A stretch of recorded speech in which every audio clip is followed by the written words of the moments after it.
wibuke kwezi umunsi w'isabato, iminsi 6 ujya ukora aba ariyo ukoramo imirimo yawe yose, ariko uwa karindwi ni isabato y'Uwiteka Imana yawe, ntukagire umurimo wose uwukoraho. Umucyo w'isabato tubahaye ikaze. Ndongeye kubaha ikaze muri no kurikirane rw'ivyigwa vyacu bifise icivugo kivuga ngo nawe Yesu arashobora kukubabarira. Noneho rero tugiye gusangirira hamwe icirwa kigira kabiri kidubwira ngo Yesu yaje guharira ntiyaje kuguciraho iteka. Dusenga Imana. Mwami Imana yacu, turagushimiye ko wemeye ko tubandanya urukurikirane rw'ivyigwa vyacu bifise icivugo kivuga ngo nawe Yesu arashobora kukubabarira. Tugiye kurabira hamwe icigisho kigira kabiri. Ndagusavye ngo ubane natwe kandi utahuze ubwenge bwacu n'imitima yacu kugira ngo bikunde dushobore gutera intambwe yo kubabarirwa nawe mu izina ry'umwami wacu Yesu Kristo. Amena. Noneho rero muri kumwe na mwene data Nyabenda Erimonde kuri uno murongo w'umuco w'isabato kugira ngo musubire kurabira hamwe urukurikirane rwa bino vyigwa bifise icivugo kivuga ngo nawe Yesu arashobora kukubabarira. Dufise icigwa ca kabiri kitubwira ngo Yesu yaje guharira ntiyaje guciraho iteka. Imana ihabwe icubahiro. Yesu yaje guharira ntiyaje guciraho iteka. Bishatse gusigura ngo ico Yesu yaje gukora yaje kurondera umunyabyaha kugira ngo amuharire, ntabwo yaje kumuciraho iteka. Nababwiye yuko mu cigwa cabanjirije twarabiye hamwe isomo rihambaye kandi tuzamutugaruka ko keshi ryo mu butumwa bwiza bwa Yesu Kristo kubonetswe na Yohana igihe ca 3:16 aho hari amajambo avuga ngo kuko urukundo Imana yakunze bari mw'isi ariko gwatumye itanga umwana w'ikinege kugira ngo uwumwizira wese ntazapfe ruba ariko azahabwa ubugingo budashira. Imana yacahabwa icwayoro cyane. Niyo mpamvu rero Yesu icamuzanye ntiyaje gucira urubanza abantu bari mw'isi, oya ahubwo yaje kugira ngo abari mw'isi bakizwe nawe. Imana yacihabwa icubahiro cyane. Niyo mpamvu hari inkuru tugiye kurabira hamwe iri mu gitabo ceranda Bibiliya. Hari inkuru tugiye kurabira hamwe iri mu gitabo ceranda Bibiliya iboneka mu butumwa bwiza bwa Yesu Kristo bwanditswe na Luka igice ca 5 tuhera ku murongo wa 27. Dusome ayo majambo avugwa muri ico gitabo. Ndanzi amajambo ivuga ngo Yesu ahamagara Lewi umutoza kori. Ivyo bishize arasohoka abona umutoza kori yitwa Lewi yicaye aho yatoreza ikibuguro. Aramubarira ati nkurikira. Asiga vyose ava hasi aramukurikira. Lewi amurondereza izimano nyinshi mu nzu yiwe, kandi hari abantu benshi b'abatoza kori n'abandi bicaranye nabo basangira. 30 abafarisayo n'abanyabwenge b'ivyanditswe bafatanye nabo bidodombera bigishwa ba Yesu bati niki gitumye musangira n'abatoza kori n'abanyavyaha? Yesu arabishura ati abakomeye ntaco bagombera umuvuzi atarabarwaye. Sinaje guhamagara abagororotsi ariko naje guhamagara abanyavyaha ngo bihane. Imana yacihabwa icubahiro cyane. Aya n'amajambo Yesu yabwiye aba banyabwenge b'ivyanditswe n'aba bafarisayo ababwira ko icamuzanya ataje kurondera abagororotsi ahubwo yaje kurondera abanyavyaha. Bimwe mu bintu bihambaye kandi bitangaje, Yesu ari ngaha kw'isi yitwa ngo ni inshuti y'abanyavyaha. None kwari kubera iki Yesu yitwa inshuti y'abanyavyaha? Ni kubera ko Yesu mu bantu yiyegereza mbere, abantu yakunda kwitaho keshi bari abantu bitwa ko bagayitse, abantu bitwa ko abanyavyaha, abantu bitwa ko bagambanira Imana, abantu bitwa ko bica amategeko y'Imana. Nibo Yesu yakunda kwitaho. Niyo mpamvu Yesu mu mazina yitwa ari kw'isi bamwita ngo ni inshuti yiki y'abanyavyaha. Ni kubera ko abanyavyaha aribo yitako. Namwe nimwumvirize aya majambo yabwiye abafarisayo. Yesu arabishura ati abakomeye ntaco bagombera umuvuzi atarabarwaye. Byasigura ngo Yesu cyari caramuzanye ntiyaraje kurondera abagororotsi, ahubwo yaraje kurondera abagwaye kugira ngo bikunde bashobore gukira ingwara y'icaha bari bafise. Imana yacihabwa icubahiro cyane. Ni mpamvu icyo kitubwira ngo Yesu yaje guharira ntiyaje guciraho iteka ntiyaje guciraho iteka abari kw'isi. Yaje guharira ibyaha by'abantu, ntabwo yaje kubaciraho iteka. Imana yacihabwa icubahiro cyane. Niyo mpamvu tugiye kurabira hamwe irindi somo riboneka mu butumwa bwiza bwa Yesu Kristo bwanditswe na Yohana igice ni 8 ku murongo wa 11. igice ni 18 ku murongo wa 11, aho ku murongo wa 11 aho hari amajambo atubwira ngo nawe ati nta numwe mugenzi. Yesu aramubwira ati nanje singuciriye urubanza, niwigire guhera ubu ntuzusubire gukora icaha. Aha rero tuhabona inkuru y'umugore yafashwe asambana. Umugore yari yafashwe asambana, noneho rero abafarisayo canke abantu b'abanyabwenge bigira bagorose muri ico gihe bamuzana kuri Yesu kugira ngo Yesu amucire ko urubanza. Yesu ngo amucire urubanza. Babwiye se ati urabo n'umugore tumufashe asambana, kandi niko biri tumuzanye imbere yawe. Yesu ngo aca yunamye hasi atangura kwandika. Bibiri tubwira ngo n'ibindi bitabo bisigura Bibiliya ngo Yesu yariko yandika hasi ibyaha bya buri muntu wese yarahagazaho. Noneho ngo igihe Yesu yunamuka yasanze abamurega bose atanumwe akihari. Niyo mpamvu ku murongo wa 11 yaciye abaza uyu mugore. Ku murongo wa 10 Yesu yunamutse aramubaza ati yewe mugore, bamwe bakurega bari hehe? Nta numwe agucira urubanza? Nawe ati nta numwe mugenzi. Yesu aramubwira ati nanje singucira urubanza, niwigire guhera ubu ntudusubire gukora icaha, Imana ihabwe icubahiro. Vyasigura ngo Yesu igikorwa ciwe ntabwo yagomba abagororosi, oya, ahubwo yagomba abanyabyaha kugira ngo bikunde bakire, Imana yacu ihabwe icubahiro. Niyo mpamvu Yesu yaje guharira abanyabyaha, abantu bemera ko ari abanyabyaha. Ababandi twabonye mu cigwa cabanjirije catubwira ngo Yesu akunda abanyabyaha, bakavyemera bakavyatura bakavuga ati turi abanyabyaha. Abo nibo Yesu ariko ararondera kugira ngo ashobore gukiza ubugingo bwabo. Imana yacu ihabwe icubahiro cyane. Yesu igihe yari kwisi yegera abantu bose, abagwayi, abanyabyaha, abanyamategeko, yerekana ko intumbero yiwe atari ugucira abantu urubanza, ahubwo ari ukubazana mu guhinduka. Imana ihabwe icubahiro cyane. Igihe Yesu yari kwisi afise intumbero imwe rudende, kandi iyo ntumbero yari intumbero ihambaye yo kwerekana ko ataje gucira abantu urubanza ngo abantu avuga ati we kura ko wasambanye ndagucira urubanza, nka kujya urya mugore bajya abantu bifuza ko bace bamutera amabuye. Ibyo sibyo byari byamuzanye, ahubwo umugambi wiwe wari wo kugira ngo bikunde abanyabyaha bashobore kuronka imbabazi z'Imana biciye muri we. Imana ihabwe icubahiro. Niyo mpamvu rero Yesu mu byo yakora bihambaye, mu gikorwa yakora gihambaye ari kwisi, kwari kuyegereza aba bantu bitwa ko bakengeretse, abantu bitwa ko boba ari gicibwa imbere y'Imana.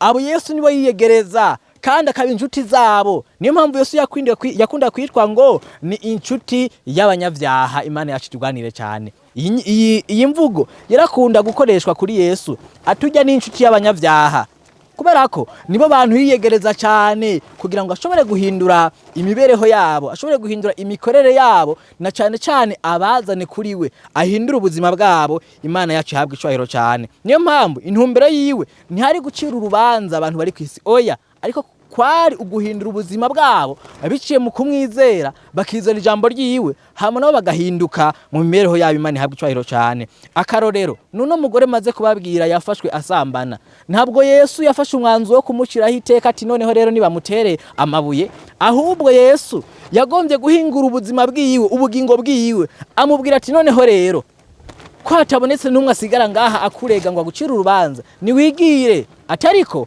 ntuzongere gukora icaha. Cyari cyo kintu Yesu yakorera abanyabyaha, yarabaharira akababwira ati ariko ntuzongere gukora icaha. Mbega nawe ntugomba ko Yesu aguharira kandi ntuzongere gukora icaha? Imana yacu ihabwe icubahiro cyane. Ico ni igikorwa ca Yesu nuno munsi aho yicaye mu ijuru iburyo kwase mu cyumba cyera cyane, asabira twebwe kugira ngo bikune twongere gukora icaha. Niyo mpamvu twiyegereza kandi aduhamagarana umutima w'urukundo. Imana ihabwe icubahiro cyane. Niyo mpamvu Yesu yavuga ivyo. Niyo mpamvu Yesu yavuga ivyo kuko icari caramuzanye.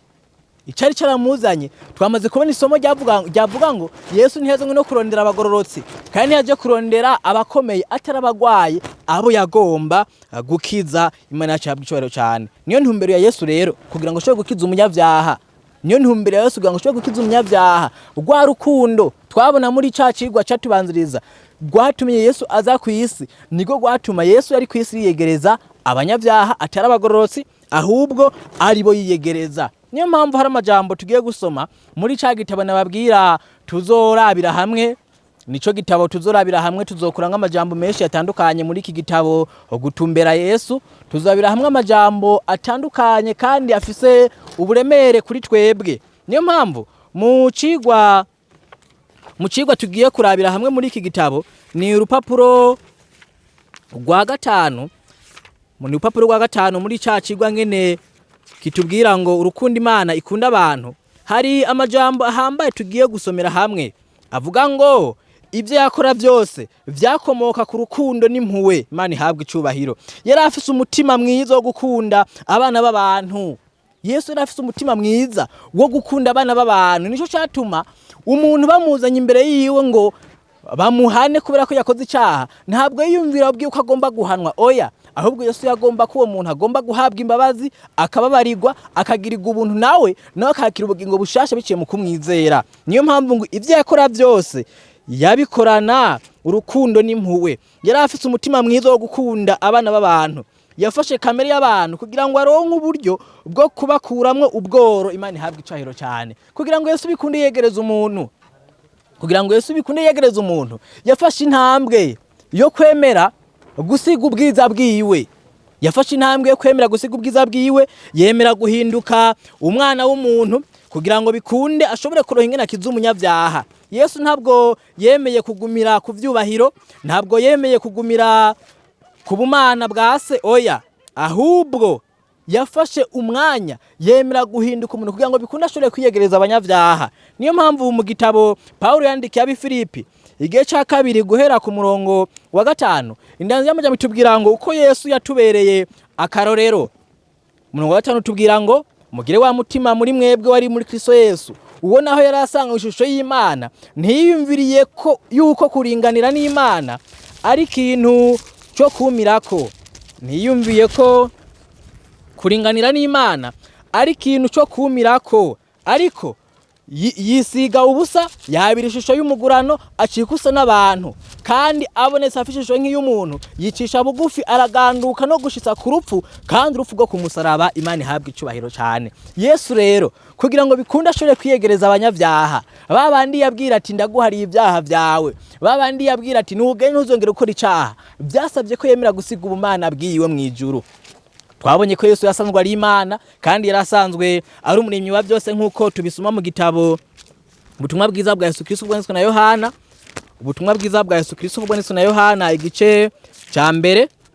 Mu gice ca mbere kitugaragariza ko neza Yesu yarasanzwe ari Imana. Umurongo wa tubwira ngo ubwa mbere na mbere jambo yariho, kandi jambo yahoranye n'Imana, kandi uwo jambo yari Imana. Uwo yahoranye n'Imana ubwa mbere na mbere, byose vyaremwe nawe. Mu vyaremwe byose nta kintu na kimwe kitaremwe nawe. Imana ihabwe icubahiro. Yesu rero ari we jambo yarasanzwe hari imbere na mbere, kandi uwo yahoranye n'Imana, kandi yarasanzwe ngo ari Imana, ngo ivyaremwe byose vyaremwe nawe. Ariko kandi ngo twamaze kubona isomo ryo mu Banyefeso 2:5, mu Bifilipi 2:5, twabonye neza ko Yesu yemeye kwihindura umuntu, yakira ishusho y'umugurano, ngo ahinduka umuntu, kandi ngo araganduka gushitsa ku rupfu no ku rupfu rwo kumusaraba. Imana ihabwe icubahiro. Kugira ngo bikunde ashobore kwiyegereza umunyabyaha, nta mworo canke umurushwa yatinya kumwegera. Abana bato nabo bumva bamukunze cyane, bakunda kumusanga bakicara ku bibero vyiwe. Imana yacihabwe icubahiro cyane. Yesu yasangwa ari umugwaneza. Niyo mpamvu ikigo cyacu kitubwira ngo Yesu ntiyaje gucira urubanza abantu bari ku isi, ntiyaje kubaciraho iteka. Oya, ahubwo yaje kubakiza, kuko cyari igikorwa ciwe cyo kugira ngo ashobore gukiza umunyabyaha. Imana ihabwe icubahiro cyane. Cyari igikorwa cyo kugira ngo Yesu ashobore gukiza umunyabyaha. Yesu rero icamuzanye ku isi, mu bintu bihambaye byamuzanye ku isi, ntiyaje kwagiriza amakosa twebwe abantu. Oya, ntabwo yaje twagiriza amakosa, ahubwo kandi yaje kutwereka ibyaha byacu kugira ngo bikunde dushobore kumenya ko turi abanyabyaha. Muri rwa rukundo rw'Imana bikunde duhindura imikorere yacu, twemere twizere Yesu, kandi twemere tumwakire nk'umwami n'umukiza mu bugingo bwacu. Twemere tumwizere, twemere tumwakire nk'umwami n'umukiza mu bugingo bwacu, kubera ko ikintu yari yakoze cyari ikintu gihambaye. Kwemera kwihindura, akavuga ati je ndemeye guheba icubahiro canje, ndaza kwisi kugira ngo bikunde nshobore kuganira n'abantu b'abanyabyaha, abantu baciriritse, abantu b'abakene, abantu batari bemewe muri kijya gihe ciwe. Akemera kubana nabo kandi akemera kwicisha bugufi nkabo. Twarabonyeza mu butumwa bwiza ko Yesu Kristo yavukiye mu bwato bw'inka, yemera kwicisha bugufi. Ico gikorwa rero ni gwa rukundo rwamutiye gukora ivyo kugira ngo bikunda ashobore kwiringaniza n'umuntu, bikunda gere ku rugero rwo gushobora kuvugisha umuntu canke gushobora guhuza ivyumviro nawe kugira ngo bikunde umunyabyaha ashobore kurokoka biciye muri Imana ihabwa icubahiro. Yesu rero ntabwo yagombye kuguma ku cubahiro, kandi kubera ko atagombye kuguma ku cubahiro niyo mpamvu ataje gucira urubanza abantu bari kwisi, ahubwo yaje kwisi kugira ngo abantu bari kwisi bashobore gukizwa nawe Imana yacihabwa icubahiro cyane. Niyo mpamvu Yesu ntiyaje kutwagiriza amakosa, ngo atwemeze amakosa. Niyo mpamvu mu gitabo ubutumwa bwiza ko bwanditswe na Yohana, bwa Yesu Kristo bwanditswe na Yohana, igice ca 3 kurya murongo wa 17 tuhasanga amajambo ahambaye avuga ngo kuko Imana itatumye umwana wayo gucira bari mu isi urubanza, ariko ngo bari mu isi bakizwe nayo. Imana ihabwa icubahiro. Imana ntiyatumye umwana wayo Yesu Kristo kugira ngo aze gucira urubanza bari mu isi, ariko kandi kwari kugira ngo abari mu isi bakizwe nawe. Ico nico gikorwa Yesu yaje gukora ku isi, kandi nawe aragomba kugukiza niwemera kumwizera. Niwemera kumwizera Yesu aragomba kugukiza, kuko nico gikorwa ciwe catumye ava mu ijuru akaza ngaha ku isi kugira ngo bikunde abantu bamwizera bakizwe nawe, atari kubacirako urubanza, ariko kandi kwari kugira ngo bashobore gukizwa nawe. Imana yacu ihabwa icubahiro cyane. Niyo mpamvu Bibiliya itubwira neza icazanye Yesu mu isi. Mu butumwa bwiza bwa Yesu Kristo nuko bwanditswe na Yohana igice ca 12 guhera ku murongo wa 44 tubabona amajambo ahambaye hindanza muje tubwira ngo icazanye Yesu mu isi. Yesu arasemerera atunyizera sije yizeye, ariko yizeye uwantumye. Umbonye babonye uwantumye. Naje mu isi ndi umuco kugira ngo unyizera wese ntazagume mu mwiza. Imana ihabwa icubahiro. Yesu yaje mu isi ari umuco kugira ngo umuntu amwizera ntazagume mu mwiza, ariko aze yakira umuco.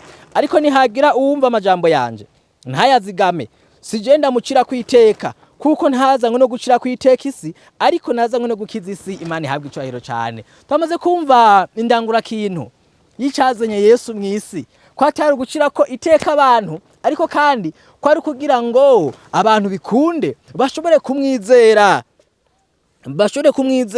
Ijambo ry'Imana rimbwira ngo ariko nihagira uwumva amajambo yanje ntayazigame, sije ndamucira kwiteka, kuko ntazanwe no gucira kwiteka isi, ariko nazanwe no gukiza isi. Imana ihabwa icubahiro.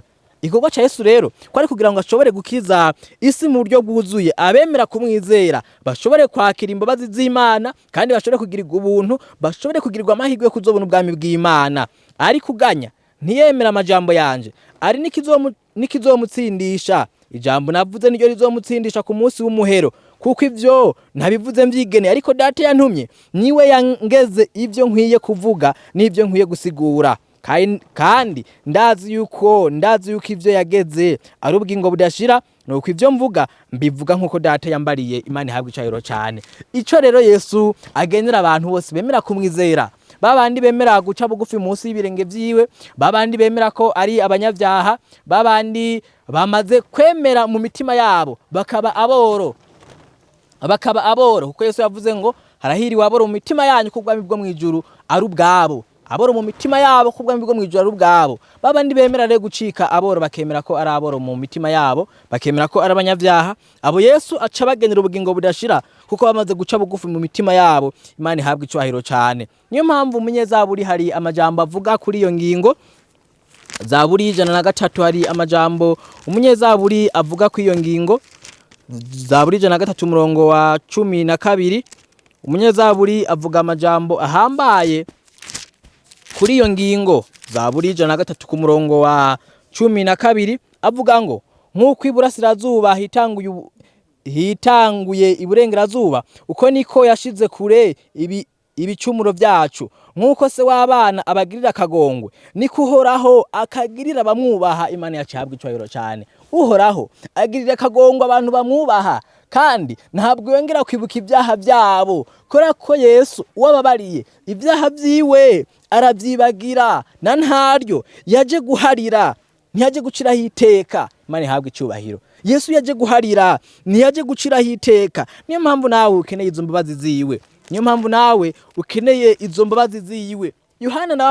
Yohana nawe umukundwa Yohana afise icyo yabivuze ko kwiyo ngingo. Yohana icambere ca Yohana 1:9 afise icyo yabivuze ko avuga amajambo ahambaye ati nitwatura ibyaha byacu niyo kwizigirwa kandi gororotse, ivyo nivyo bituma iduharira ibyaha byacu ikatwoza ubugabitanya kose. Imana ihabwe icyubahiro cyane. Nitwatura ibyaha byacu niyo kwizigirwa igororotse, kandi iyo niyo iduharira ibigabitinyo byacu byose. Imana rero, Imana ifise urukundo ruhambaye ko twamaze kubibona mu cigwa carenganye. Ifise urukundo ruhambaye rwo kuduharira ibyaha byacu byose, kandi mu gihe twemeye kuvyatura nko tuzobibona neza ingene umunyabyaha agomba kwatura icaha ciwe. Mu gihe twemeye kuvyatura, Yesu arabiduharira byose, nta na kimwe asigaza kuvyatura ariko arakoze. Imana yacu ihabwe icyubahiro cyane. Mu gihe umuntu yemeye kwatura ibyaha vyiwe, akemera ko ari umunyabyaha, akemera ko Yesu amuharira ibyaha byiwe yakoze, Yesu amuha amahirwe mashasha. Imana ihabwe icyubahiro cyane. Hari amahirwe mashasha abonekera muri Kristo Yesu.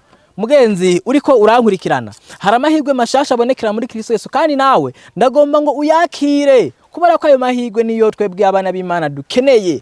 Amahirwe mashasha umunyabyaha aronka mu gihe yemeye ko Yesu ari umwami n'umukiza mu bugingo bwiwe. Mu gihe yemeye kwatura ibyaha byiwe, Yesu akemera ko amuharira, kuko Yesu yaje guharira ntiyaje guciraho iteka. Uwo munyabyaha hari amahirwe mashasha aronka muri Kristo Yesu. Mbega Bibiliya yoba ivuga iki kuri ayo mahirwe mashasha umunyabyaha ashobora kuronka? Mu gitabo c'Ibyakozwe n'Intumwa igice ca 17 ku murongo wa 27 tuhasanga ano majambo ahambaye. Igice ca 17 ku murongo wa 27 Bibiliya ivuga ngo kandi yaremye amahanga yose y'abantu ibakuye mu muntu umwe ngo basagaze mu isi yose. Yashinze ibihe by'imyaka ko bikuranwa uko yageze, icira abantu imbibe zaho baba, kugira ngo barondere Imana, ngo namba kumbure bakavyekavye boyibona, naho itari kure y'umuntu n'umwe muri twebwe. Imana ihabwe icyubahiro cyane, kuko muri yo ariho tubeshejweho, tugenda turi n'ubugingo, nk'uko na bamwe bo mu bigeneye indirimbo banyu bavuze bati kuko natwe turi uruvyaro rwayo. Imana ihabwe icyubahiro cyane. Umuntu rero yemeye kwihana, akemera ko Yesu amubabarira, kuko Yesu ataje guciraho iteka, uwo muntu vy'ukuri acaronka amahirwe mashasha kandi yo kwitwa umwana w'Imana bihebuje. Acaronka amahirwe mashasha yo kwitwa umwana w'Imana bigizene bihebuje. Niyo mpamvu wavugishwa n'Imana Yesaya yavuze kuri ino ngingo, avuga amajambo ahambaye mu wavugishwa n'Imana Yesaya, mu gitabo c'uwavugishwa n'Imana Yesaya mu gice ca 59 wavugishwa n'Imana Yesaya avuga. Mbega Yesaya avuga gute? Ndazamaje avuga ngo ibicumuro by'Abisirayeli. Yesaya avuga ngo ukuboko kuhoraho ntikubaye kugufi ngo kunanirwe no gukiza, no gutwi kwiwe ntikwapfuye ngo kunanirwe no kumva. Imana ihabwe icyubahiro cyane. Ukuboko kuhoraho ntabwo ari kigufi ngo kunanirwe no gukiza umunyabyaha. Umunyabyaha agirirwa amahirwe mashasha yo kwemera kwizera ko Yesu amuharira ibyaha byiwe akamubabarira, kandi ukuboko kuhoraho ntabwo kuba kugufi ngo kunanirwe no gukiza, kandi amatwi y'Uhoraho ntabwo ari kure ngo nanirwe no kumva ibisabo by'umunyabyaha. Yemeye gusa gucika ku ngoyi z'umwasi, yemeye gusa kwemera ko Yesu ari washobora kumubabarira ibyaha byiwe. Imana yacu icyubahiro cyane. Yemeye gusa ko ari washobora kumubabarira ibyaha byiwe. Niyo mpamvu umunyezaburi wa 34 ku murongo wa 18 yavuze ano majambo Inyezayo 34 ku murongo wa 18 yavuze ano majambo ahambaye avuga ngo uhora haba hafi y'abafise imitima imenetse Imana ihabwe cyubahiro. Hari abantu Imana ishaka kandi bafise imitima imenetse, bemera imbabazi z'Imana kandi bemera ko ari abanyabyaha, bagomba ko Yesu abababarira. Abo bantu bafise imitima imenetse uhoraho aba hafi yabo, ati kandi akiza abafise imitima ijanjaguritse Imana ihabwe cyubahiro cyane. Imana iragomba abantu bafise imitima ijanjaguritse kandi abantu baciye bugufi muri bo bagomba imbabazi z'Imana, bagomba guharigwa, batagomba gucirirwa kwiteka. Abo uhoraho aba hafi yabo kandi yamana nabo, Imana ihabwe icyubahiro cyane. Abo yamana nabo. Mbega nawe uragomba ko Yesu yama hafi yawe? Uragomba ko Imana yama hafi yawe? Bisaba ngo ugire umutima umenetse, umutima uciye bugufi, umutima ujanjaguritse. Kandi nawe Yesu arashobora kukubabarira ivyo wakoze byose. Niba ufise umutima umenetse ukemera ko Yesu ari we akubabarira, kuko ataje gucira kwiteka isi, ariko yaje kugira ngo ashobore guharira bemera kwizera. Imana yacihabwa icyubahiro cyane. Niyo mpamvu Paulo yavuze hano majambo yandikira Abikorinto ba kabiri. Paulo yandikiye Abikorinto ba kabiri ababwira no majambo mu gice cya 5 ku murongo wa 17. Abikorinto ba kabiri gice cya 5 ku murongo wa 17 Paulo yavuze ano majambo ahambaye. Amajambo avuga ngo nuko rero umuntu wese iyo ari muri Kristo Yesu aba ari caremwe gisha, Imana ihabwe icyubahiro cyane. Niyo mpamvu Yesu hari amahirwe mashasha aho umunyabyaha mu gihe yemeye kwihana agahinduka. Hari amahirwe mashasha aho umunyabyaha mu gihe yemeye kwihana agahinduka, akemera imbabazi z'Imana, akemera ko Yesu amuharira. Nayo mahirwe Paulo yamaze kuvuga yandikira abantu b'i Korinto ababwira ngo nuko rero umuntu wese iyo ari muri Kristo Yesu aba ari caremwe gisha, ivyakera biba bihise, vyose biba bicitse bishasha. Imana ihabwe icyubahiro cyane. Aya niyo mahirwe rero umunyabyaha aronka. Ivyakera birahinduka kandi bigacika abishasha mu gihe umuntu ari muri Kristo Yesu. Mbega nawe mugenzi uriko urankurikirana, uragomba by'ukuri ko ivyawe bihinduka? Uragomba ko ibintu biba bishasha muri wewe? Uragomba ko ivyakera vyibagiranwa? None mugomba ko vyibagiranwa, biragusaba ngo ube muri Kristo Yesu, wemere ko Yesu ari we aharira ibyaha byacu, kandi nawe ashobora kukubabarira.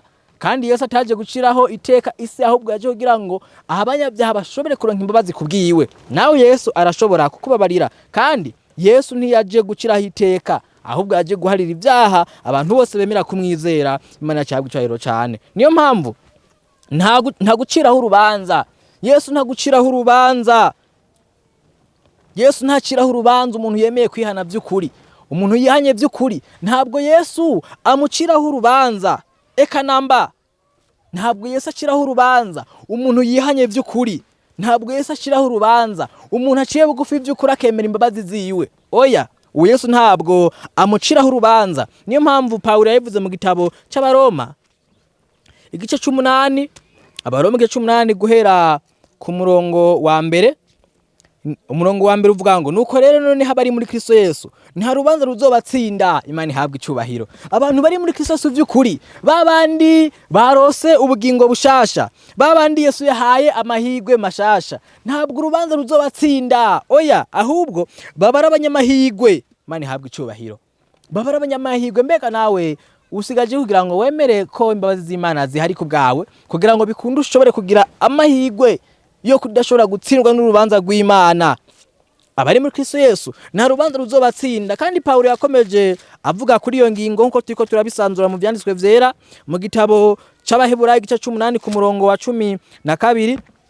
Afise ico yavuze kuri iyo ngingo. Yavuze ngo kuko nzobagirira ikigongwe kukugabishanya kwabo, kandi ibyaha byabo sinzovyibuka ukundi. Imana ihabwe icyubahiro cyane. Umuntu Yesu rero ahaye amahirwe mashasha, ntabwo amucira urubanza kuko bayihanye by'ukuri, kandi aramugirira ikigongwe, kandi ibyaha byiwe ntabwo azongera kuvyibuka ukundi. Mbega nawe uragomba ko ibyaha byawe Yesu atazongera kuvyibuka ukundi?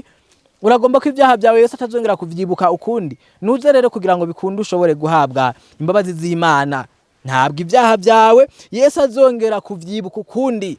Niyo aba yaguhaye amahirwe mashasha, ukaba umaze kumwizera, kandi ukaba umaze kwemera ko ari waguharira, ntabwo ibyaha byawe azongera kuvyibuka ukundi, ahubwo Yesu arabiguharira by'ukuri. Niyo mpamvu Yesu ataje gucira urubanza bari mu isi. ntiyaje gucira urubanza bari mw'isi nk'uko twamaze kubibona muri rya somo ryo muri Yohana 3:17 ko Yesu ataje gucira urubanza bari mw'isi, ahubwo yaje kugira ngo abari mw'isi bashobore gukizwa nawe. Nawe uragomba gukizwa na Kristo Yesu. Nimba ugomba gukizwa nawe ndagusaba ngo umwizere, wemere guhabwa imbabazi ziwe, nkuko dufise icivugo kivuga ngo nawe Yesu arashobora kukubabarira. Nawe Yesu arashobora kukubabarira kandi ntaguharure ku rubanza kura ko amaze kumwizera. Imana yacu yabwe icahiro cyane. Niyo mpamvu Yesu ntabwo azogucira ko iteka. Ntabwo azogucira ku iteka. Niyo waba wemeye kumwizera by'ukuri, nawe wemeye guca bugufi muri we, ntabwo azogucira ku iteka. Niyo mpamvu Yohana yavuze no majambo mu gice cya 5:24. Yohana yavuze no majambo mu gice cya 5 ku murongo wa 24 avuga ku ino ngingo ihambaye. Yavuze no majambo avuga ngo Imana ni mpwemu kandi abayisenga bakwiye kuyisenga mu mpwemu no mu kuri. Imana ihabwe icubahiro. Imana ni mpwemu, abantu bagomba kuyisenga mu mpwemu no mu kuri, kandi bamaze kuyisenga mu mpwemu no mu kuri bagirirwa amahigwe. Imana ihabwe icubahiro cyane. Niyo mpamvu gice cya 5 ku murongo wa 24 hari amajambo avuga ngo nukuri ndababwire, uwumva ijambo ryanje akizera wantumye niwe afise ubugingo budashira, kandi ntazoshirwa mu rukinja, ariko abavuye mu rupfu ashitse mu bugingo. Imana ihabwe icubahiro cyane. Umuntu yizera amajambo ya Kristo Yesu, uwo muntu ntabwo abazosubira gutsindwa n'urubanza, kandi uwo muntu ntabwo azashirwa mu rukinja, ahubwo abavuye mu rupfu agashirwa mu bugingo. Mbega nawe uragomba gukugwa mu rupfu ugashirwa mu bugingo. Ni wizere Kristo Yesu kandi ugende nkuko yagenda, witondera amategeko yiwe, wemere kuba umuntu avuga ati nanje ndi umwe mu mutima wanje ndagomba kubona imbabazi z'Imana. Yesu yiteguriye kukugirira imbabazi kandi yiteguriye kugukura mu rupfu akagushira mu bugingo, kandi ntabwo azoguciraho urubanza kubera ko wewe ubusanzwe waranesheje muri Kristo Yesu, kandi ubusanzwe waratsindanishirijwe muri Kristo Yesu. Niyo mpamvu Yesu abayiteguriye kugirira neza. Izina ry'Imana yacu rihabwe icubahiro cyane. Niyo mpamvu ino zaburi ndayikunda cyane. Zaburi 103 umurongo wa 10. Ino zaburi itubwira amajambo ahambaye. Zaburi 103 ku murongo wa 10 Bibiliya imbwira ngo ntiyatugiriye ibihwanye n'ibyaha byacu. Imana ihabwe icubahiro. Ntabwo Yesu yatugiriye ibihwanye n'ibyaha byacu, ntiyadusubirije mu nkoko ibihwanye n'ibigabitanyo byacu. Imana ihabwe icubahiro. Yesu kuri bwa rukundo rwiwe, nkuko ikigwa cya mbere cyatambutse cyatubwira ngo Yesu arakunda abanyabyaha, kubera ko urukundo rwiwe ntabwo yadusubirije mu nkoko kubera ko ibyaha twakoze, oya, ahubwo yarabiduhariye, byose arabiduharira, kandi ntabwo azongera kuvyibuka. Ubu niko twamaze kwibona mu Baheburayo. Yesu arabyibagira, byose akabyibagira, kuko ntabwo Yesu aharira ibyaha umunyabyaha ngo yongera abyibuka ukundi. Byose arabyibagira, kandi ibyaha twakoze, kuba twagambaniye Yesu ntabwo abidusubiriza mu nkoko, oya, ariko twemeye kwizera bisigura ngo Yesu ibigabitanyo byacu arabihanagura, kandi tukagirirwa ubuntu muri we. Imana ihabwe icubahiro cyane. Niyo mpamvu rero ni wumva umutima wawe ukwemeza ko ibyaha bya kera bitababariwe, azoba ari Satani ariko aragubesha kubera ko Yesu azoba yarabikubabariye. Niyo bayemeye kumwizera, ni wumva umutima wawe ukubwira ko ibyaha bya kera utabibabariwe, azoba ari Satani ariko arakuremesha canke agukuramwe ivyizigiro, ahubwo Yesu yarabikubabariye, kandi Imana yarakugiriye ikigongwe kuri ivyo byose wakoze utabizi. Niyo mpamvu ni wumva umutima ubikubwira, Satani azoba ariko arakubesha, azoba ariko akubwira ko Yesu ataguhariye, kandi Yesu yarakubabariye, kuko Yesu ababariye ibyaha arabyibagira. Niyo mpamvu muri iki kivugo cacu kivuga ngo nawe Yesu arashobora kukubabarira. Nuze wemera imbabazi z'Imana mugenzi, nuze wemera imbabazi z'Imana, kandi Yesu ahari ku bwawe. Niyo mpamvu Imana yarakubabariye, kandi ibyaha byawe ntabwo azabyibuka ukundi. Nimba warihanye by'ukuri, Yesu aguha ubuzima bushasha. Izina ry'Imana yacu rihabwe icubahiro. Nimba warihanye by'ukuri, nimba utihanye mu buryarya, wararetse icaha ugahindura imibereho yawe, Yesu aba yarakubabariye by'ukuri, kandi ntabwo Yesu yongera kuvyibuka. Nimba wihanye by'ukuri, utihanye mu buryarya, Yesu aba yarakubabariye, kandi ibyaha byawe ntabwo Yesu abazongera kuvyibuka ukundi. Imana yacu ihabwe icubahiro cyane. Niyo mpamvu igihe hari abantu babajije Petero ico bagomba gukora kugira ngo bashobore kubabarirwa mu gitabo c'ivyakozwe n'intumwa igihe ca gatatu umurongo wa 19 hari amajambo avuga ngo reka duhere ku murongo wa 17 none bene data ndazi yuko mwabikoze mutabizi n'abaganza nabo nuko ariko kuvyo Imana yavugiye mu kanwa k'abavugishwa nayo bose bitari bwabe yuko Kristo wayo azobabazwa ivyo yabishikije ityo nuko nimwihane Imana ihabwa icubahiro nuko nimwihane wo niwo muhamagara Imana itanga ati nuko nimwihane ibyaha byanyu bihanagurwe ibihe byo guhembuka bibone ingene biza bivuye mu nyonga z'umwami Imana ihabwa icubahiro cyane ico Imana rero igomba nuko abantu bihana kandi bagahindukira ibihe byo guhembuka bikabona ingene bibageraho bivuye mu nyonga z'Imana. Imana nico ishaka igomba ko abantu bihana bakemera imbabazi z'Imana ibihe byo guhembuka bikaza bivuye mu nyonga z'Imana. Imana yacu ihabwa icubahiro cyane. Kandi dufise rero ikigwa cyatubwira ngo Yesu yaje guharira ntiyaje guciraho iteka. Yesu yaje guharira ntiyaje guciraho iteka. Nawe mugenda kugira ngo Yesu yaraguhariye niwe waba wemeye kwihana by'ukuri kandi ukaba wizeye yaraguhariye ibyaha byawe kandi ntabwo azongera kuvyibuka ukundi. Kandi muri kino civugo cacu ca Yesu nawe arashobora kukubabarira tuzabona ibintu bitandukanye aho tuzogera ku musozi tukabona umunyabyaha urugero ageze kugira ngo ashobore gukira akabona ubwami bw'Imana. Nuko rero mukomeze kugubwa neza kandi namwe Yesu yarababariye kandi Yesu agomba ko muhindukira mukihana kugira ngo ibihe byo guhembuka abibone ingene bibagiraho bivuye mu nyonga z'Imana mu izina rya Yesu. Reka twunamitse amaso mu kurangiza kino cigwa cacu dusenga Imana. Mwami Imana yacu turagushimiye ko wemeye ko twigira ku birenge vyawe kandi muhemu wa yera akaba amaze kuduhishurira ijambo ryawe biciye mu gitabo ceranda Bibiliya nuhabwa icubahiro. None rero tahuza ubwoko bwawe urutahuza ijambo ryawe riko riravuga kuri kino cigwa ko Yesu ataje guciraho iteka bari mwisa ahubwo yaje kugira ngo atubabarire atugirire imbabazi. Noneho rero duhe gutahura imbabazi z'Imana zigaragarira muri twebwe kandi duhe kwizereka imazi Kristo Yesu yatenge ku musaraba Karuvari kugira ngo bikunde dushobore kuba abagororotsi biciye muri we mu izina ry'umwami wacu Yesu Kristo. Amena.